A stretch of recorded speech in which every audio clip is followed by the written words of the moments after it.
ഈശോ മിശിഹായ്ക്ക് സ്തുതിയായിരിക്കട്ടെ. ഉഹദാന ലിറ്റർജിക്കൽ ക്വിസിൻ്റെ അടുത്ത എപ്പിസോഡിലേക്ക് നിങ്ങളെല്ലാവരെയും സ്നേഹപൂർവ്വം സ്വാഗതം ചെയ്യുന്നു. ഇന്നത്തെ നമ്മുടെ ക്ലാസ്സിൽ നമ്മൾ ചിന്തിക്കുന്നത് ഷൂറായ പ്രകീർത്തനത്തിന് ശേഷം വരുന്ന സ്ലോസായും അതേ തുടർന്ന് ലേഖനത്തിന് മുമ്പുള്ള തുർഗാമായും ലേഖന വായനയെക്കുറിച്ചുമാണ്. ആദ്യം നമുക്ക് സ്ലോസായെക്കുറിച്ച് കാണാം.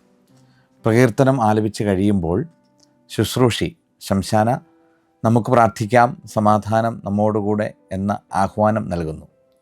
ആ ആഹ്വാനത്തെ തുടർന്ന് 2 പ്രാർത്ഥനകളാണ് നമ്മുടെ തക്സയിൽ നൽകിയിരിക്കുന്നത്. അതിൽ ഒന്നാമത്തേത് പഴയ ക്രമമനുസരിച്ച് ഞായറാഴ്ചകളിലും പ്രധാന തിരുനാളുകളിലും ചൊല്ലേണ്ടതായിരുന്നു. രണ്ടാമത്തേത് സാധാരണ ദിവസങ്ങളിൽ ചൊല്ലേണ്ടതുമായിരുന്നു. ഇപ്പോൾ നമ്മൾ ഉപയോഗിക്കുന്ന ടെക്സ്റ്റ് അനുസരിച്ച് ഇതിലാദ്യത്തെ പ്രാർത്ഥന എല്ലാ ദിവസത്തേക്കുമായി മാറ്റിവെച്ചിരിക്കുന്നു. രണ്ടാമത്തേത് വേണമെങ്കിൽ നമുക്ക് ചെല്ലാം എന്ന രീതിയിലാണ് ഇപ്പോൾ ക്രമീകരിച്ചിരിക്കുന്നത്. അതിലൊന്നാമത്തെ പ്രാർത്ഥനയെക്കുറിച്ചാണ് നാം ഇപ്പോൾ കാണുന്നത്.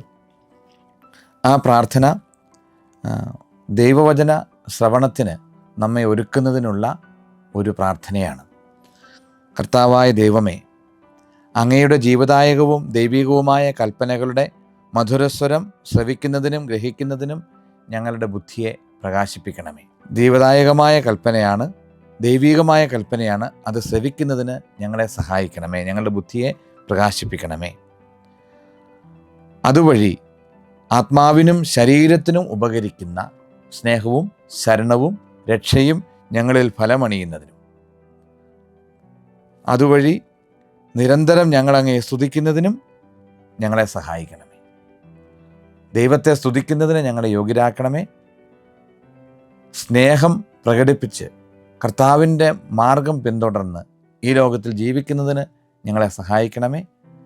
അതിന് ഈ ദൈവവചനത്തിൻ്റെ ശ്രവണം ഞങ്ങൾക്ക് കാരണമായി തീരട്ടെ എന്ന പ്രാർത്ഥനയാണ് ഇത്. ഈ പ്രാർത്ഥന പുതിയ നിയമ ശ്രവണത്തിന് ഒരുക്കമായിട്ടുള്ള ഭാഗമായിട്ടാണ് നമ്മുടെ തക്സയിൽ നൽകിയിരിക്കുന്നത്. ഇപ്പോഴത്തെ തക്സയിൽ നൽകിയിരിക്കുന്ന രണ്ടാമത്തെ പ്രാർത്ഥന സർവജ്ഞനായ ഭരണകർത്താവും എന്ന് തുടങ്ങുന്ന പ്രാർത്ഥന. അത് ഡിവൈൻ ഡിസ്പെൻസേഷനാണ്. ദൈവത്തിൻ്റെ പരിപാലനയെക്കുറിച്ച് നമ്മെ ഉദ്ബോധിപ്പിക്കുന്ന പ്രാർത്ഥനയാണ്. ദൈവപരിപാലനയെ ഓർമ്മിച്ചുകൊണ്ട് ദൈവത്തെ സ്തുതിക്കുന്ന പ്രാർത്ഥനയാണ്. സർവജ്ഞനായ ഭരണകർത്താവും തൻ്റെ ഭവനത്തിൽ വസിക്കുന്നവരുടെ വിസ്മയനീയനായ പരിപാലകനും സകല നന്മകളുടെയും സൗഭാഗ്യങ്ങളുടെയും ഉറവിടവുമായ ദൈവമേ, ലോകത്തെ മുഴുവൻ നിയന്ത്രിച്ച് പരിപാലിച്ച് നയിക്കുന്ന ദൈവത്തെ സ്തുതിച്ചുകൊണ്ട്, ദൈവത്തെ അങ്ങനെ അഭിസംബോധന ചെയ്തുകൊണ്ട് പ്രാർത്ഥിക്കുകയാണ്.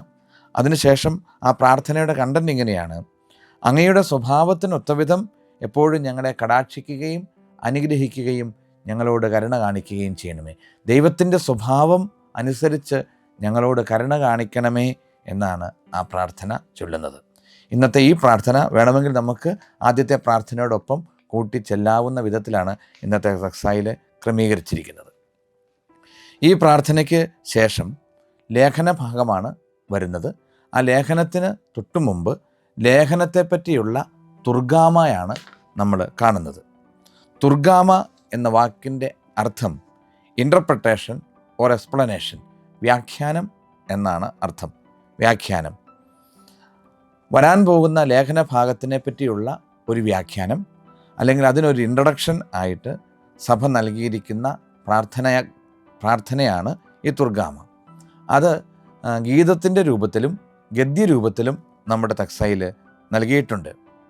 It is a homiletic exhortation before the scriptural lessons. 12, 13, 14 നൂറ്റാണ്ടുകളിലാണ് ഈ തുർഗാമകൾ വിരചിതമായത്. തുർഗാമകളെപ്പറ്റി പൊതുവെ പറയുന്നത് ഇവയുടെ രചയിതാവ് മാർ അബ്ദീശോ ആണ് എന്നാണ്. അതോടൊപ്പം അബ്ദീശോയുടെ സമകാലികനായ ഖാമിസ് എന്ന് പറയുന്ന ഒരു വ്യക്തിയെയും ഇതിൻ്റെ രചയിതാവായിട്ട് കരുതപ്പെടുന്നുമുണ്ട്. അങ്ങനെ 13, 14 നൂറ്റാണ്ടുകളിൽ രചിച്ച തുർഗാമകൾ നമ്മുടെ കുർബാനയിൽ നമ്മളിപ്പോൾ ഉപയോഗിക്കുന്നുണ്ട്. നമ്മൾ ഉപയോഗിക്കുന്ന 2 തുർഗാമകളാണ്. ഒന്ന് സുവിശേഷത്തിന് മുമ്പുള്ള തുർഗാമയും ലേഖനത്തിന് മുമ്പുള്ള ഇപ്പോൾ നമ്മൾ പഠിക്കുന്ന തുർഗാമയുമാണ് നമുക്ക് ഉള്ളത്. തുർഗാമ ആലപിക്കുന്നത് ശംശാനമാർ മാറി മാറിയാണ്. അത് റാസയിൽ മാത്രമാണ് ഇപ്പോൾ നമ്മൾ തുർഗാമകൾ പൊതുവായി ഉപയോഗിക്കുന്നത്. ശംശാനമാർ അല്ലെങ്കിൽ ശുശ്രൂഷികൾ രണ്ടുപേരും പ്രഘോഷണ പീഠത്തിങ്കൽ ബേമയിൽ ജനങ്ങൾക്ക് അഭിമുഖമായി നിന്നുകൊണ്ട് വ്യാഖ്യാനഗീതം അഥവാ തുർഗാമ ആലപിക്കുന്നു. ഈ സമയത്ത് കാർമികനും ആർച്ചഡീക്കനും ദൈവജനവും ഇരിക്കുകയാണ്. ഓരോ ലൈനുകളും മാറി മാറി ശംശാനമാർ ആലപിക്കുന്നു അല്ലെങ്കിൽ ചൊല്ലി പ്രാർത്ഥിക്കുന്നു. അതിനുശേഷം വരാൻ പോകുന്ന ലേഖനത്തെക്കുറിച്ചുള്ള ഒരറിയിപ്പാണ് ഈ തുർഗാമയിൽ നമ്മൾ കാണുന്നത്. ഈ തുർഗാമയുടെ ആരംഭം ഇങ്ങനെയാണ്: ഭൂസ്വർഗങ്ങളുടെ രാജാവിൻ്റെ രക്ഷാകരമായ വിരുന്നിനെ ക്ഷണിക്കപ്പെട്ടവരെ, ദൈവവചനത്തിൻ്റെ വെളിച്ചത്തിൽ നിങ്ങൾ നിങ്ങളെ തന്നെ പരിശോധിച്ച് നിങ്ങളുടെ മനസ്സിലെ എല്ലാ ഭൗതിക ചിന്തകളും ദൈവാഗ്നിയിൽ ശുദ്ധീകരിക്കുവിൻ. നിങ്ങളെപ്പറ്റി പഠിക്കാനും മനസ്സിലാക്കുവാനും ചിന്തിച്ച് വിശകലനം ചെയ്ത് വേണ്ട നവീകരണം വരുത്തുവാനും വരാൻ പോകുന്ന ദൈവവചനത്തിൻ്റെ ശ്രവണം നിങ്ങളെ സഹായിക്കും. അതിനുവേണ്ടി നിങ്ങൾ ഒരുങ്ങുക എന്നാണ് ഈ തുർഗാമയിലൂടെ നമ്മെ പഠിപ്പിക്കുന്നത്. ഈ തുർഗാമയിൽ പിന്നീട് പൗലോസിൻ്റെ മാനസാന്തരത്തെക്കുറിച്ചും വ്യക്തമായി പഠിപ്പിക്കുന്നുണ്ട്. പൗലോസ് അതുവരെ യഹൂദ നിയമത്താൽ അന്ധനായിരുന്നു. യഹൂദ നിയമത്താൽ അന്ധനായിരുന്ന പൗലോസിന് ദൈവം കണ്ണിന് കാഴ്ച നൽകി യഥാർത്ഥ നിയമത്തെക്കുറിച്ച് പൗലോസിനെ പഠിപ്പിച്ചു. പൗലോസിനെ യഥാർത്ഥ നിയമത്തിലേക്ക് ദൈവം തിരികെ കൊണ്ടുവന്നു. ഇസ്രായേൽക്കാരിലെ യഹൂദന്മാരിലെ ഏറ്റവും തീഷ്ണമതിയായിരുന്ന പൗലോസിനെ കർത്താവ് ക്രിസ്തീയ സമൂഹത്തിനു വേണ്ടി വലിയ തീഷ്ണമതിയാക്കി ഉയർത്തി. യഹൂദ നിയമത്താലും പാരമ്പര്യത്താലും അന്ധനായിരുന്ന പൗലോസ് മിശിഹായുടെ പ്രബോധനത്തിൻ്റെ ശക്തിയാൽ നയനങ്ങൾ തുറക്കപ്പെട്ടവനായി മാറി.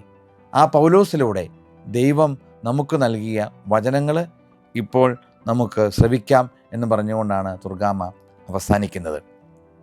തുർഗാമ അവസാനിച്ചതിന് ശേഷം ഒന്നാം ശുശ്രൂഷി അദ്ദേഹം ഗബ്രിയേലിൻ്റെ റോള് വഹിക്കുന്ന ശംശാനയാണ്. അദ്ദേഹം ലേഖനഭാഗം വായിക്കുകയാണ്. ഇടതുവശത്തുള്ള പ്രഘോഷണ പീഠത്തിങ്കൽ ചെന്ന് ലേഖനഗ്രന്ഥം അദ്ദേഹം എടുക്കുന്നു.